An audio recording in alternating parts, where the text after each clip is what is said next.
me. Yeah, what the hell, make a video.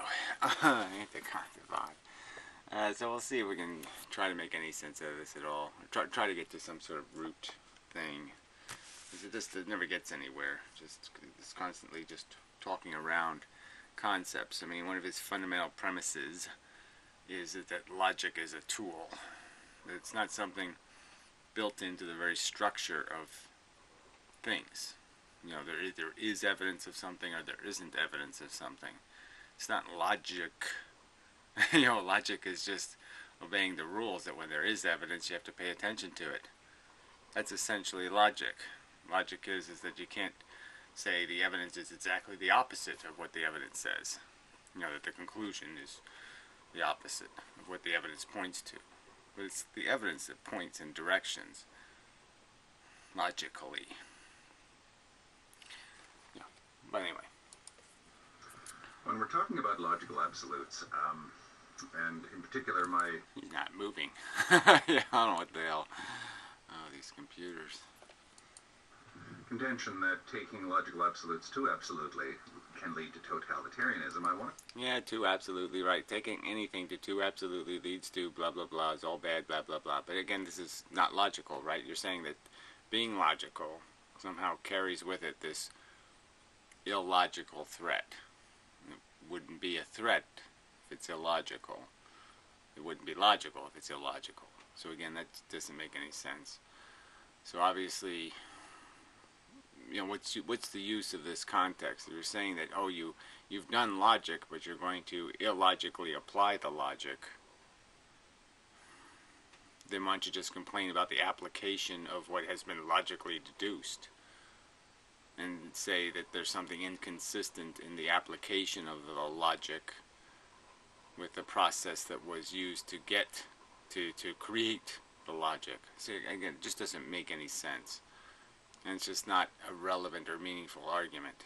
It just doesn't mean anything except to imply nefariousness in the idea of logic, which is just absolute nonsense. Done well, of all the alternatives, it's the sensible one. It's the logical choice. What's the choices besides logic? Let's think. Complete made-up shit. Oh, complete made-up shit versus logic, deduction. Gee. Difficult choice? No, not difficult. Clarify why I consider that an objection to the logic is absolute argument.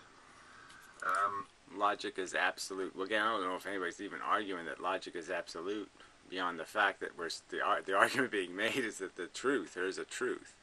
And you can accurately describe it or inaccurately describe it, and you're more likely to accurately describe it logically than illogically. Yeah. I mean, really, look, I mean, what is the evidence for the non-absolute truth?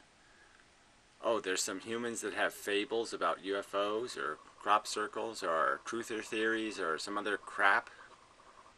Where's the evidence of the non-real reality? Oh, that's right. There's absolutely no evidence except for the made-up creations of cartoon characters. What about ghosts? I'm not saying that because absolute logic can lead to totalitarianism, Again, absolute logic can lead to totalitarianism. What does that even mean? What the fuck does that even mean? Oh, it's when you find the right answer, you apply the right answer sensibly. When you know, as a civilization, you say, "Gee, it would be really dangerous if we let people build nuclear power plants in their backyard. So let's pass a law against that." Oh, how totalitarian that you've logically concluded that no person, as an individual, can be trusted, because even if they're really trustable, they're still not trustable enough to have their own nuclear power plant, right? So we totalitarianly impose upon them. Oh, horror, horror. But again, that's your boogeyman, right? Must not have absolute logic. That is kind of the same kind of fallacy that well, again, it's just so ridiculous for you to sit there and bring up the boogeyman and then say, but don't pay any attention to the boogeyman, and the boogeyman doesn't exist. So that's all you've done. You just say, okay, there's the boogeyman over there. And then you say, oh, but I'm not referencing him. He's totally irrelevant to everything. Don't worry about him. He's in the multiverse. Don't pay any attention. What are you doing this for? What serious person, how can a serious person make anything out of this shit? Yeah. I'll use scary words, but it's not a scary story. I don't know, somewhat impute to the logical absolutists, if we can call them that. No, not at all. Reality is. Yes, why don't you just use the right rhetoric? You don't believe there's a reality, right? Yes, and we do. People like me anyway, or I do anyway. Yes, I believe there's a reality, and you can accurately describe it or inaccurately describe it. And you tend to inaccurately describe it, buddy. What I'm saying is, the idea that logic is absolute places it above that which developed it.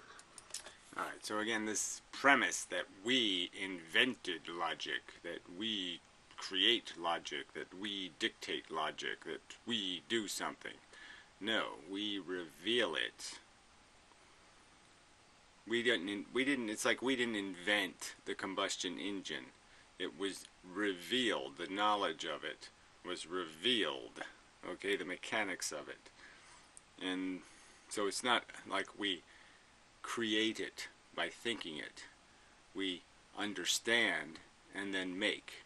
Very big difference. Mostly. I'm not absolute. I am finite. Well, what does that mean? What do you mean? I'm finite. Finite what? In reality? What, your reality is vague? No. I mean, logic will be finite. The universe blows the hell up into a million little spicklets. Okay, logic's not going to mean anything anymore, because there's not going to be any categories or properties left. There's only going to be one property, photon, moving that away. And that's it. There'll be no logic to do based on photon moving that away. There'll be no logic. There'll be no other properties or categories. There'll be no other relationship. And that's really all logic is this acknowledgement of relationships. There won't be any. So absolute, yes, in the sense that you exist. You can, the evidence is conclusive. It's a reasonable thing to write down the book of a fact. Is your body exists, your brain is functioning, you are alive. These things can all be written down. So what again? What are you claiming? That there's a difference between the statement "you're alive" and your aliveness in terms of their durability or their meaning? No, it's the same thing. One's just describing the other. One's only as good as the fact of your existence. If I believe that something is infinite or something is fundamentally real, then it's more real than me. Infinite, again, this useless word, more fundamentally real. So, I mean, again, I don't even know what that means. How can you compare a concept or a judgment about the efficiency of something? I mean, for me to say that, a Honda is more efficient than a Mack truck, it's just a fact. So for me to say that, I've somehow challenged the merit of your existence somehow, because you're being sort of obliged to say, okay, there's no counter theory that makes any sense. It's just a fact. Yes, I acknowledge, I can see that using these words, that's the only way these words could make sense, is for you to draw the conclusion that based on the common understanding of this word efficiency, yes, one burns less fuel. Therefore, that reality sort of trumps any reality that's attached to me. Again, you're making it a competition. But I mean, exactly why should the truth be in competition with your sense of your meaning? Unless you feel the challenge is that the logic will recognize that you're a psychology and you're not a magic unicorn full of magic unicorn thoughts. That you're just a machine that can be understood. Not much different than a garbage disposal. So something that I developed as a tool has become, in a sense, not just a tool, it's become a reality. Again, so this idea that he developed logic, you know, you discover it. And statements about the truth are discovered. And they're demonstrated by evidence. And logic is just obedience to where it points. I mean, evidence just kind of creates its own arrow. And a reality that has more value than little old me. Well, again, I have more value than little old you. Again, you're just phrasing this conversation in a way that doesn't make any sense. What you mean more value? There's more value in intelligent, reasoned, thoughtful, disciplined thinking than your spontaneous, wishful, not even, spontaneous is not a word, but you're presumptively spontaneous. You think you're freely doing something, but you somehow find it, your shallow selfishness is somehow challenged, by this evil idea of doing it right instead of doing it wrong. Yeah, is that what you're threatened by? The fundamental wrongness of your native disposition. That's the threat. You don't want to accept that your native disposition just isn't good enough.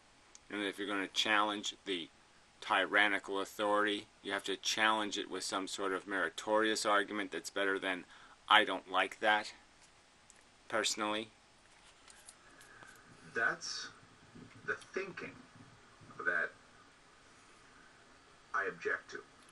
It isn't. Right. So again, this is what he's basically saying is that he wants to build houses, like lean-tos and stuff, and he doesn't want to be doing any of this engineering thing.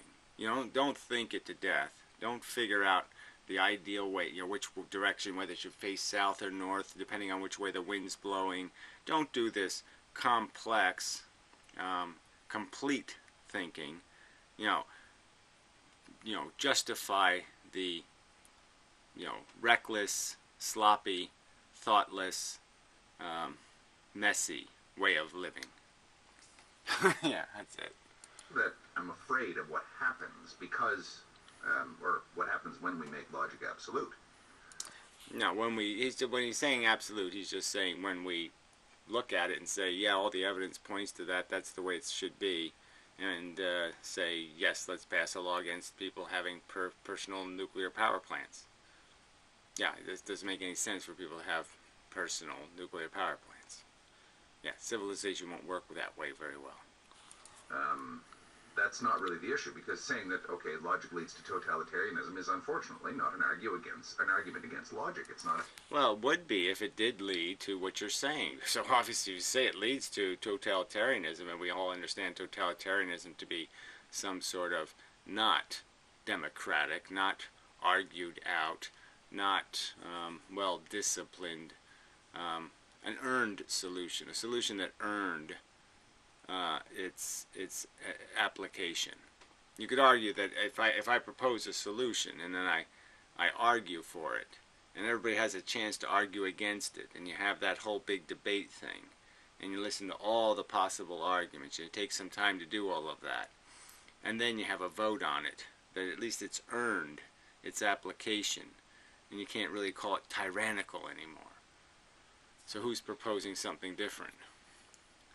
And how does that implementation of a conclusion, right? People have conclusions. You're just saying because they have a conclusion, all of a sudden they're tyrants. That's the sloppiness of your reasoning again. Because you have no respect for logic. You've said something plainly illogical. You've asserted a falsehood as a truth. There's no real connection between totalitarianism and rationally deduced solution making. That still doesn't mean that we must then throw logic down the sink. What I'm saying is, when you start off with this idea that logic is absolute, you've all. Well, I mean, again, compared to what? Yes, so you start off with this idea that, yes, logic wins until you come up with some counter theory of understanding that makes any sense. So you go ahead, make a proposal, tell me what I'm supposed to do. Count how many times my ass twitches and multiply by 4, and that's the right answer? I mean, what's your counter source of understanding? I mean, if you're going to say something like intuition, yeah, well, you're going to lose that argument logically. Ready from the get-go, placed it above human beings. Well, again, that's your false dichotomy. That's a false threat you've created. Again, just to bring up the subject of some boogeyman or threat, you're just doing that as a manipulation of the subject. It's no better than somebody, you know, extorting somebody into religious faith with threats of hell. No better.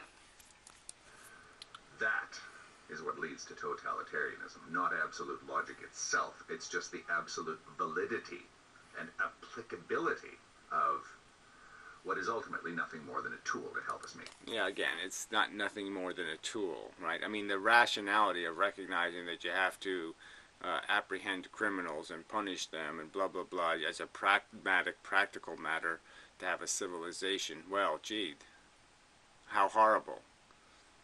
You know, the imposition of this burden. But yeah, we all are carrying these burdens in our lives. Recognition that there's no, you know, that our actions have the reciprocal, equal, opposite reaction kind of crap. There is a implication to our actions. And again, you want to play the game without recognizing any implications or taking any responsibility for them. Because you want to live thoughtlessly and recklessly, because you know as soon as I give something some thought, you're not going to be able to get away with it. You can't have what you want if you actually thought about it, because it would be declared stupid by yourself. Sense of reality. Anyway, sense of reality. Tool for the development of a sense of reality. No. It's really that, you know, so you know, there's just what's to argue, okay? There's no evidence of this fancy universe where any of this bullshit means anything. The evidence is that you're a human psychology, that your focus and the mechanism of your biology is not civilized by nature. It's not thinking, doesn't have a proper sense of context by nature. Okay, it's nepotistic, it's bigoted, it's prejudiced, it has these things built into the native function, and that if you are to get it right, you have to do the thinking thing and recognize the bigger game and recognize that psychology for what it is, which is no help at all in understanding real value, because your brain doesn't do real value, it does selfish value. And yeah, I guess that's all this is really about, right?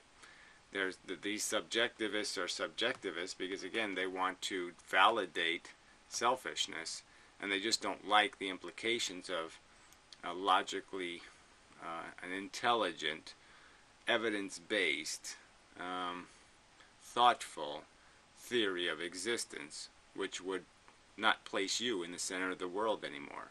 You're just one of 7 billion, and your merit isn't about how big your nose is or how big your eyes are. No, your merit's going to be about what do you do in the world and how do you affect the future. And you just don't like those standards because they're not going to have anything to do with the fact that you want to play reckless games now and you don't want to take responsibility for the consequences. Pretty much. Something like that. So, I probably should say more, but I'm tired. Yeah, I'm really tired. I don't know, I shouldn't be as tired as I am, but I am. So anyway, so yes, well put. I mean, how well put, and how is this well put? How is this an understandable argument?